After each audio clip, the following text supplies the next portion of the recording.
Selamat datang teman-teman di Smart Finance.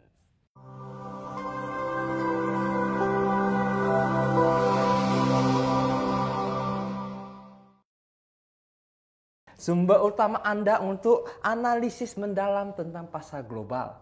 Nah, hari ini kita akan membahas topik-topik hangat yang mengguncang dunia keuangan, yaitu pemotongan suku bunga oleh Federal Reserve, dampaknya pada pasar Amerika dan Indonesia, dan juga tren komoditas saat ini.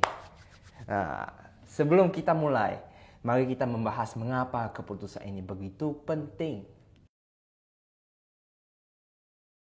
Keputusan Federal Reserve atau The Fed berdampak luas.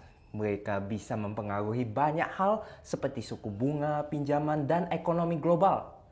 Bagi yang tidak tahu, The Fed adalah bank sentral Amerika yang bertugas mengatur kebijakan uang, seperti suku bunga dan jumlah uang yang beredar secara global.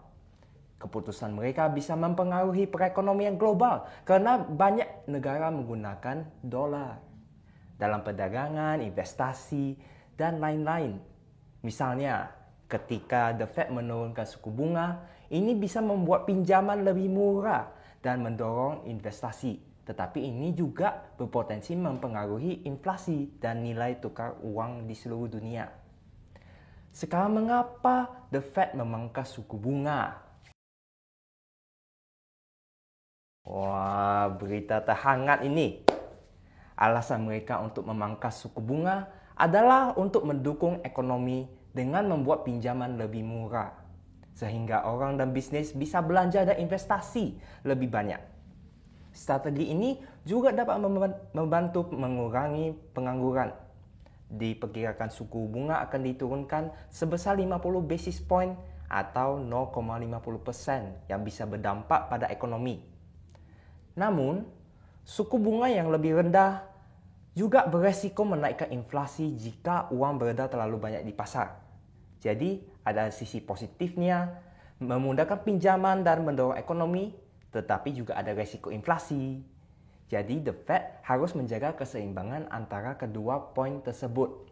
Sekarang, mari kita bicarakan dampaknya ke Indonesia. Saat suku bunga di Amerika turun, investor mulai mencari keuntungan lebih tinggi di negara lain.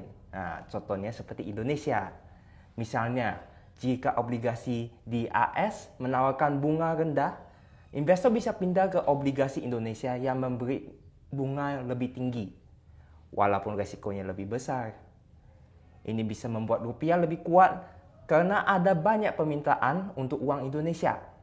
Untuk menjaga stabilitas, Bank Indonesia mungkin juga akan menyesuaikan suku bunga supaya tetap menarik bagi investor dan menjaga produk Indonesia tetap laku di pasar ekspor. Nah, mumpung kita membicarakan ekspor, bagaimana pemotongan ini mempengaruhi ekspor dan impor? Pasti ada sisi positif dan negatif ya. Nah, saat suku bunga turun, rupiah bisa jadi lemah. Tunggu dulu. Rupiah yang lemah bikin barang-barang Indonesia lebih murah di luar negeri. Jadi ada kemungkinan banyak orang mau membelinya karena murah sekali. Nah, misalnya produk seperti baju atau makanan Indonesia bisa jadi lebih laku di pasar internasional karena harganya lebih terjangkau. Ini bagus buat eksportir karena mereka bisa jual lebih banyak dan dapat untung lebih besar. Tetapi ini sebaliknya untuk bisnis import. Rupiah yang lemah bikin barang import lebih mahal. Misalnya kalau ada bisnis yang perlu bahan baku seperti mesin atau bahan makan dari luar negeri, mereka jadi harus bayar lebih banyak rupiah sehingga biayanya naik dan keuntungannya turun. Bahkan bisa membuat harga jual barang di dalam negeri lebih mahal. Secara keseluruhan, pemotongan suku bunga memberikan manfaat pada ekspor, namun bisa menjadi tantangan bagi bisnis yang bergantung pada impor. Nah, sekarang mari kita ke komoditas. Mengapa harga emas dan perak bisa naik atau turun saat kondisi ekonomi berubah? Saya ulangi lagi, ketika suku bunga diturunkan, meminjam uang jadi lebih murah. Dan ini bisa membuat orang lebih mudah membeli emas dan perak, sehingga menaikkan harga saham tersebut. Namun, jika suku bunga rendah membuat ekonomi terlihat lebih baik, banyak investor mungkin memilih investasi yang lebih menguntungkan, seperti saham, properti, dan lain-lain, daripada emas dan perak yang dianggap lebih aman karena harganya stabil dan mustahil jadi kosong. Gitu.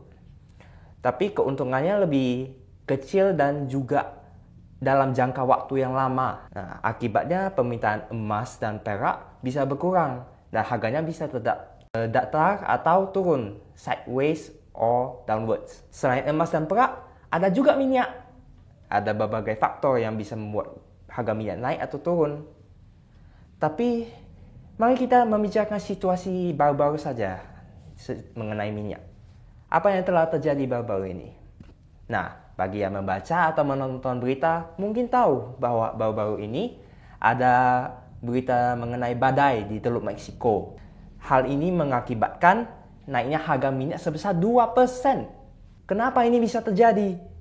Karena badai tersebut bisa mengganggu produksi dan pengiriman minyak hingga 42%, sehingga mengurangi jumlah minyak secara signifikan. Ketegangan di Timur Tengah seperti perang di Libya atau pembatasan terhadap negara yang memproduksi minyak juga bisa membuat jumlah minyak di dunia jadi lebih sedikit, sehingga harga minyak tersebut bisa naik. Misalnya karena konflik di Libya, produksi minyak berkurang sekitar 250.000 ton per hari. Banyak sekali itu. Sehingga minyak menjadi lebih langka dan harga pun jadi naik. Selain itu, ketegangan politik atau militer di daerah penghasil minyak juga dapat menyebabkan kekhawatiran pasar. Kekhawatiran ini bisa mengenai jumlah minyak di masa depan sehingga meningkatkan harga minyak. Jadi hari ini kita telah membahas pemotongan suku bunga dan dampaknya pada pasar Amerika dan Indonesia, serta komoditas seperti emas, perak, dan minyak. Pemotongan ini memiliki dampak besar, bisa positif, bisa negatif, dan kedepannya penting bagi kita semua, bukan cuma saya, untuk kalian juga, untuk mengamati perkembangan suku bunga dan dampaknya pada ekonomi global dan juga lokal. Jika Anda menikmati episode ini, jangan lupa berlangganan dan beritahu kami pendapat Anda. Terima kasih sudah mendengarkan. Sampai jumpa teman-teman di episode berikutnya. Dah.